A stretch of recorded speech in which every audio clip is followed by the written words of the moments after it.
ಅಫಜಲ್ಪುರದಲ್ಲಿ ಅಕ್ಷರ ದಾಸೋಹ ಅಡುಗೆ ಸಿಬ್ಬಂದಿಗೆ 1 ದಿನದ ತರಬೇತಿ ಕಾರ್ಯಾಗಾರ. ಪ್ರಧಾನಮಂತ್ರಿ ಶೋಷಣ ಶಕ್ತಿ ನಿರ್ಮಾಣ ಮಧ್ಯಾಹ್ನದ ಬಿಸಿ ಊಟ ಯೋಜನೆಯಡಿ ತಾಲೂಕು ಪಂಚಾಯಿತಿ ಅಫಜಲ್ಪುರ ವ್ಯಾಪ್ತಿಯಲ್ಲಿ ಅಕ್ಷರ ದಾಸೋಹ ಯೋಜನೆಯ ಮುಖ್ಯ ಅಡುಗೆಯವರು ಹಾಗೂ ಅಡುಗೆ ಸಹಾಯಕರುಗಳಿಗೆ 1 ದಿನದ ತರಬೇತಿ ಕಾರ್ಯಾಗಾರವನ್ನು ಹಮ್ಮಿಕೊಳ್ಳಲಾಯಿತು. ಇನ್ನು ಕಾರ್ಯಾಗಾರವನ್ನು ಈಶ್ವರಪ್ಪ ನೀರಡಿಗೆ ಶಿಕ್ಷಣಾಧಿಕಾರಿಗಳು, ಪ್ರಧಾನಮಂತ್ರಿ ಪೋಷಣ ಶಕ್ತಿ ನಿರ್ಮಾಣ ಜಿಲ್ಲಾ ಪಂಚಾಯತ್ ಕಲಬುರಗಿಯವರು ಉದ್ಘಾಟಿಸಿದರು. ವಿವೈ ಗುಡವಿ ಕ್ಷೇತ್ರ ಶಿಕ್ಷಣಾಧಿಕಾರಿಗಳು ಅಫಜಲ್ಪುರ ಉಪಸ್ಥಿತರಿದ್ದು, ಮುಖ್ಯ ಅತಿಥಿಯಾಗಿ ಚೆನ್ನಯ್ಯ ಹಿರೇಮಠ್, ರಕ್ಷಕ ವೃತ್ತ ನಿರೀಕ್ಷಕರು ಅಫಜಲ್ಪುರ ಹಾಗೂ ಅಶೋಕ್ ಜಮಾದರ್, ಉಪ ಠಾಣಾಧಿಕಾರಿ ಅಗ್ನಿಶಾಮಕ ಅಫಜಲ್ಪುರ ಅವರು ಹಾಗೂ ಭಾಗವಹಿಸಿದ್ದರು. ಕಾರ್ಯಾಗಾರದಲ್ಲಿ ಅಡುಗೆ ಸಿಬ್ಬಂದಿಗೆ ಅಡುಗೆ ಅನಿಲದ ಸುರಕ್ಷಿತ ಹಾಗೂ ಸಮರ್ಪಕ ಬಳಕೆಯ ಕುರಿತು ವಿವರವಾದ ಮಾಹಿತಿಯನ್ನು ನೀಡಲಾಯಿತು. ಗ್ಯಾಸ್ ಸಿಲಿಂಡರ್ ಜೋಡಣೆ ಮಾಡುವ ವಿಧಾನ, ಸ್ಟೋವ್ ಬಳಸುವಾಗ ಪಾಲಿಸಬೇಕಾದ ಮುನ್ನೆಚ್ಚರಿಕೆಗಳು, ಅನಿಲ ಸೋರಿಕೆ ಕಂಡುಬಂದರೆ ತಕ್ಷಣ ಕೈಗೊಳ್ಳಬೇಕಾದ ಕ್ರಮಗಳು, ಅಗ್ನಿ ಅವಘಡಗಳನ್ನು ತಪ್ಪಿಸುವ ಸುರಕ್ಷತಾ ಕ್ರಮಗಳು ಹಾಗೂ ಅಡುಗೆ ಗೃಹದಲ್ಲಿ ಸ್ವಚ್ಛತೆ ಕಾಪಾಡುವ ಮಹತ್ವವನ್ನು ಸಂಪೂರ್ಣವಾಗಿ ತಿಳಿಸಲಾಯಿತು. ಇನ್ನು ಮಕ್ಕಳಿಗೆ ಮಧ್ಯಾಹ್ನದ ಬಿಸಿ ಊಟ ತಯಾರಿಸುವ ಸಂದರ್ಭದಲ್ಲಿ ಸುರಕ್ಷತೆ ಅತ್ಯಂತ ಪ್ರಮುಖವಾಗಿದ್ದು, ಈ ತರಬೇತಿ ಅಡುಗೆ ಸಿಬ್ಬಂದಿಗೆ ಉಪಯುಕ್ತವಾಗಿದೆ ಎಂದು ವಕ್ತಾರರು ತಿಳಿಸಿದರು.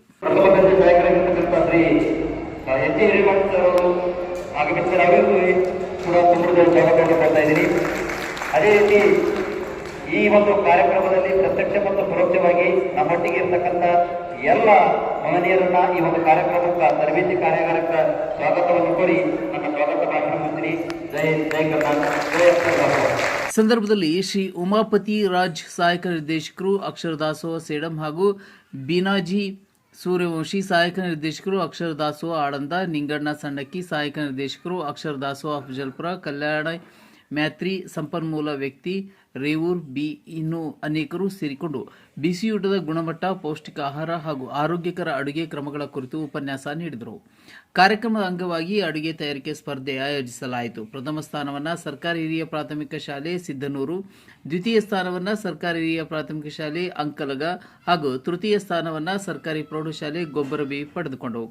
ಸಮಾಧಾನಕರ ಬಹುಮಾನವನ್ನು ಕರ್ನಾಟಕ ಪಬ್ಲಿಕ್ ಶಾಲೆ ಕರ್ಜಗಿ, ಸರ್ಕಾರಿ ಹಿರಿಯ ಪ್ರಾಥಮಿಕ ಶಾಲೆ ಚೌಡಾಪುರ ಮತ್ತು ಶಿವಬಾಳ್ಕರ್ ಶಾಲೆಗಳು ಪಡೆದವು. ಕಾರ್ಯಕ್ರಮದ ನಿರೂಪಣೆಯನ್ನ ಎನ್ಜಿ ಹಿರೇಮಠ್ ಪ್ರಥಮ ದರ್ಜೆ ಸಹಾಯಕರು ಅಕ್ಷರ ದಾಸೋಹ ತಾಲೂಕು ಪಂಚಾಯತ್ ಅಫಜಲ್ಪುರ, ಇದೇ ವೇಳೆ ನಿವೃತ್ತ ಮುಖ್ಯ ಅಡುಗೆಯವರಾದ ಶರಣಮ್ಮ ಅವರಿಗೆ ಸನ್ಮಾನಿಸಲಾಯಿತು. ಕಾರ್ಯಕ್ರಮದಲ್ಲಿ ಅಕ್ಷರ ದಾಸೋಹ ಯೋಜನೆ ಅಧಿಕಾರಿಗಳು, ಶಿಕ್ಷಣ ಸಂಯೋಜಕರು, ಸಂಪನ್ಮೂಲ ವ್ಯಕ್ತಿಗಳು, ಕಚೇರಿ ಸಿಬ್ಬಂದಿ, ಮುಖ್ಯ ಅಡುಗೆಯವರು ಹಾಗೂ ಅಡುಗೆ ಸಹಾಯಕರು ಆತ್ಮೀಯವಾಗಿ ಭಾಗವಹಿಸಿದರು.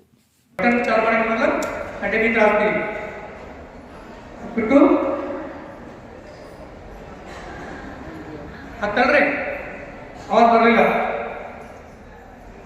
ಒಂದ್ವೇಳೆ ಕಡ್ಡಿಗೆ ತೆಗಿಲಾರೆ ಹಚ್ಚಲಾರೆ ಡೈರೆಕ್ಟ್ ಅವ್ರು ಬರ್ತಾರೆ.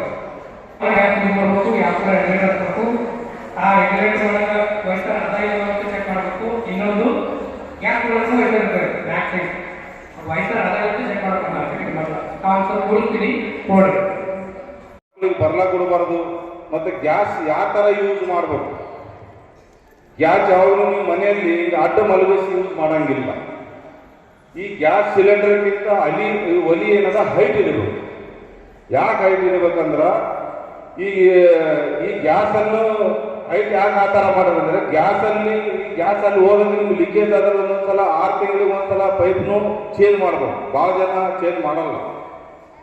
ಹಂಗಾಗಿ ಗ್ಯಾಸಿನವ್ರು ಏನು ಮಾಡ್ಯಾರ, ಈಗ ಅವರೇ ಅಮೌಂಟ್ ಕಟ್ಕೊಂಡು ಆ ಪೈಪ್ ಮಾಡಿ ಏನು ಮಾಡ್ತಾರ, ಫೋಟೋ ತಗೋತಾರೆ, ವಿಡಿಯೋ ಮಾಡ್ತಾರೆ. ಆ ವಿಡಿಯೋ ಏನು ಮಾಡ್ತಾರೆ, ನಮ್ಮ ರೇಡಿಯೋಗೆ ಕಳಿಸ್ತಾರೆ. ಅದಕ್ಕೆ ತಾವೆಲ್ಲ ಏನು ಮಾಡಬೇಕು, ಹೆಚ್ಚು ಸುರಕ್ಷತೆಗೆ ಮತ್ತು ಬೇರೆಯವರಿಗೆ ಅವಕಾಶ ಮಾಡಿಕೊಡಬಹುದು. ನಂತರ ಕೈಗಳನ್ನು ಸ್ವಚ್ಛ ತೊಳಿಬೇಕು. ನಂತರ ಪ್ಲೇಟ್ಗಳನ್ನು ನೀವೇನು ಮಾಡಬೇಕು, ತೊಳೆಸ್ಬೇಕು, ಸಾಬಾನು ಇರಬೇಕಲ್ಲಿ. ಈಗ ನಾನು ನಿನ್ನೆ ಒಂದು ಸ್ಕೂಲ್ದಿಂದ ಬಂದು ಮಕ್ಕಳು ಅದರಲ್ಲಿ ಮಣ್ಣು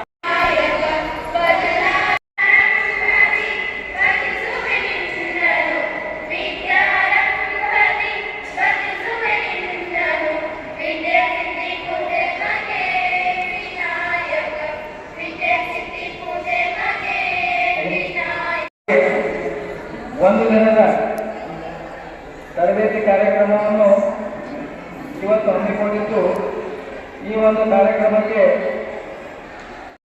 ಬೇಕಾದ್ರೆ ನಿಮ್ಮ ಮುಖ್ಯೋಪಾಧ್ಯಾಯರಿಗೆ ಹೇಳಿ ಅವುಗಳನ್ನೇನು ಮಾಡಬೇಕು, ಸಾಮಾನ್ಯದಿಂದ ತೊಳೆಯುವಂಥ ವ್ಯವಸ್ಥೆ ಮಾಡಬೇಕು.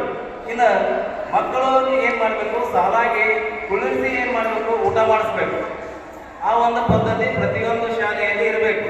ಕೆಲವೊಂದು ಶಾಲೆಯಲ್ಲಿ ಅವರಿಗೆ ದೊಡ್ಡ ದೊಡ್ಡ ಶಾಲೆಯಲ್ಲಿ ಇವರು ನೀವು ಅಡುಗೆಯವರು ಏನು ಮಾಡ್ತೀರಿ, ಎಲ್ಲೆಲ್ಲಿ ಅಲ್ಲಿ ಎಷ್ಟೊತ್ತು ವಯಸ್ಸದ ಮಕ್ಕಳು ಭಾಳ ಅಂತೇಳಿ ಬಿಡ್ತೀರಿ. ಆ ಮಕ್ಕಳಿಗೆ ತಕ್ಕಂತೆ ಏನದ ಸಿಬ್ಬಂದಿ ಅದ, ಆ ತಕ್ಕಂತೆ ಮಕ್ಕಳು ಇದ್ದಲ್ಲೇ ಸಾಲಾಗಿ ಅವರಿಗೆ ಚಾಪೆಯ ಮೇಲೆ ಕುಳಿಸಿ ಏನು ಮಾಡಬೇಕು, ಊಟ ಬಡಿಸ್ಬೇಕು.